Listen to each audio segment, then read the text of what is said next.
Next on this RPG reviewing marathon is Super Robot Taisen OG Saga Endless Frontier. Wow, that is a mouthful.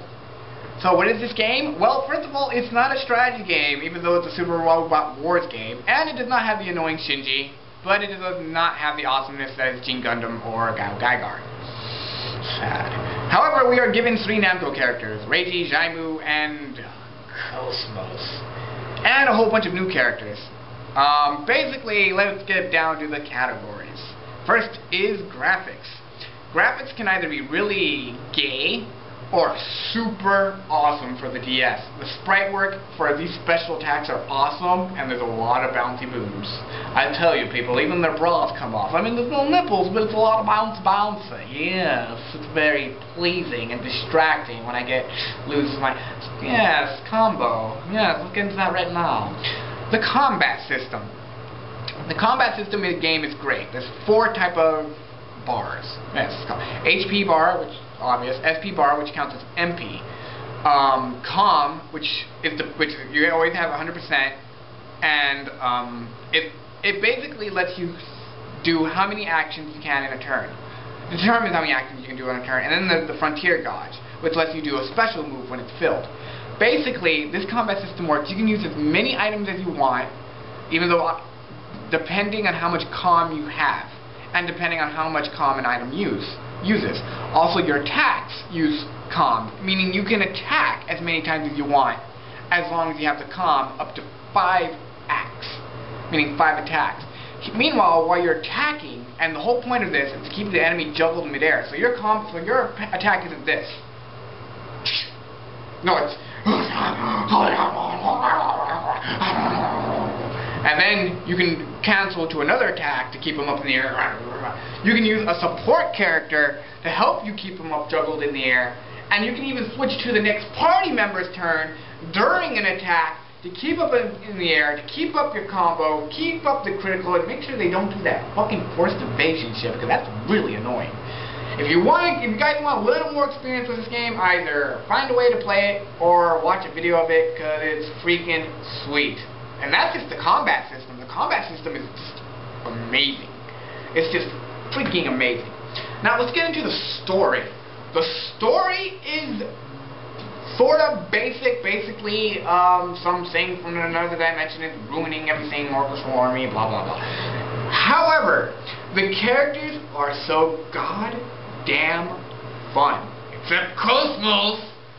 I mean, every character has a sprightly personality. Let me go through them right now. Let's spend some video time boring you, telling you about each of your party members' personalities. First is Haken Browning. You're a cowboy. He's perverted. He's a gentleman. He's awesome. He's not an emo. Thank God he is not an emo. And he's always ready for action. Awesome. And then there's his compadre, a female robot android. She's got 2 personalities. First is her sort of emotionless but always willing to be sarcastic regular form, which cares for Haken a lot. Basically she's her, you would have to play the game for a very good description of it. And then there's her, who, when she overheats, some of her clothes come off for some reason, and she becomes happy, bubbly, cute, and very straightforward. It's very awesome. Yes, clothes falling off. Next is Kaguya, also referred as Boob Lady, Cow, and wall of boobs. Yes, her boobs are huge. They bounce a lot during attacks, especially when the animation is shown, the anime parts and boobs. Okay, enough about boobs. She's also happy and cute, and sort of ignorant sometimes. Basically, she's awesome. I mean, she's cute, she's awesome, she actually has a personality that's not sexual. She's not sexual in any way, thank God. And she's just fun. Next is Suzuka. She does not have any boobs at all, so she gets off showing her belly and doing disco dances. In fact, I don't know where the disco ball comes every time she does a frontier attack. Okay, you'd have to see that. Imagine Remilia if she was an Oni. She thinks everybody's an idiot unless they're nice to her or polite to her. And she likes to insult people a lot, but her best friend is Kaguya, so that's totally fine that she actually finds somebody okay. Also, Cosmos, she finds okay. Next, Reiji. Reiji is a typical guy who's basically young, even though he looks old, and he's brash, he's cool-headed, but when action strikes him, he jumps into action. Otherwise, he's cool-headed and always thinks things through. Then there's his partner, Shaimu. Really cute kitsune girl. Very fun, very otaku. Doesn't take anything seriously. Can lead to a lot of very funny moments in the storyline. Yes. And then, finally, there's Cosmos. She's not fun. She's extremely boring. She's very anime typical of, I'm a robot, but we can be humans too. But in a very boring and downplayed sort of way. That makes me glad she barely has any talking lines in this game. Thank God. I don't give a shit if you guys like Xenosaga. Xenosaga was a terrible series of the game. Cosmos is a very terrible character and should have not been in this game to ruin my wonderful cast of characters. They're very fucking awesome and she does not deserve to be there. The only reason she's there is because her bra comes off when she does her special attack and she shoots a laser from between her boobs. Even that does not give me a boner because she's so fucking boring. Even though it should. I should be going every time I purposely use that attack. But I don't. Fuck you.